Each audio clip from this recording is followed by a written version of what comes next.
Welcome back. An experimental new blood test designed to detect 8 different types of cancer is being called an important milestone in the fight against the deadly disease. If the simple test proves to be accurate, it may help detect cancer much earlier in people who have yet to develop symptoms. And tonight, Dr. Stuart Bloom from Minnesota Oncology at Abbott Northwestern is here to tell us more. Dr. Bloom, thanks for being here. My pleasure. Well, this does sound revolutionary, but it also sounds like there is a long way to go here when it comes to this test. It's being developed right now at Johns Hopkins. That's right. So it's being developed as a screening test, and we have to kind of talk a little bit about what a good screening test is. It's a test that can find a cancer early when it is still curable. So we have that in breast cancer, in mammography, we have that for colon cancer, colonoscopies. This test took 1,000 patients who already had cancer, so they already were diagnosed with cancer, and they looked in their blood for cancer proteins to see if they had something that was in their blood. So the theory was that if they found it in the blood, well, then maybe even before their diagnosis, they could do a blood test and see if it was there in the blood. And what types of cancers is this test specifically designed to detect? Well, so they did it in, so that's a really good question, because they did it in patients who had colon cancer, breast cancer, but also cancers that are difficult to screen for, like ovarian cancer, pancreatic cancer, esophageal cancer. So they did it in those too. But the problem is that it really, even if you found these cancer proteins in those patients, they couldn't tell them where that cancer had come from.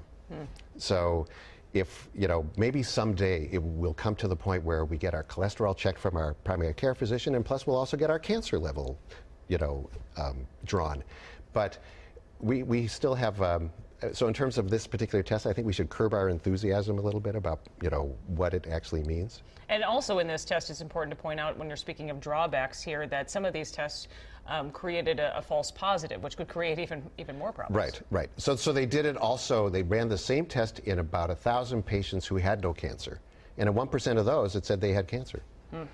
So that's clearly an issue. But obviously, in your history with oncology here, early detection is so important. Just talk about that in general, how it can really be the difference between life and death. It is. Every person who dies of cancer, in theory, could have had it found earlier before it had spread to other sites. And so that's why it's really important to have a screening test that helps us find cancers really early when they're curable.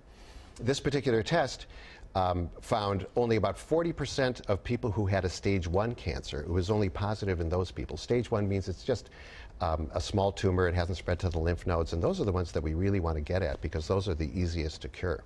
And overall, are we making strides in the fight against cancer? We are, Liz. We really are. In fact, things are moving so quickly. I do mostly breast cancer and prostate cancer.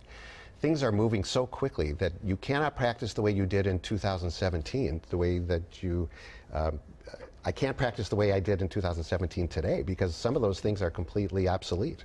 It's a very exciting time to be part of cancer care and the things we're offering our patients. And this specific test we're talking about, we should point out, is called CancerSeek, but it is something it sounds like you think we'll be hearing more of? Yeah, well, I think we'll be hearing more about the technology, but this test itself has a long ways to go before it's something that we will be using routinely in clinic.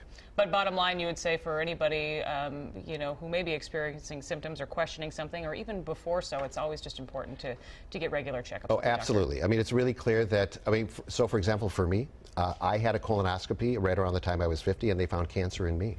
Wow. So, in fact, I even went at 49 because I had a grandfather who died of colon cancer at 60. We assumed he had it at 59, and so I did it 10 years earlier, and they found cancer in me. So, and if I did not get screened, you would be talking to somebody else right now, maybe. We're happy you're here. Early detection, though, is key. Important message. Absolutely it is. All right, Dr. Bloom, thanks so much for being here tonight. Thanks, Liz.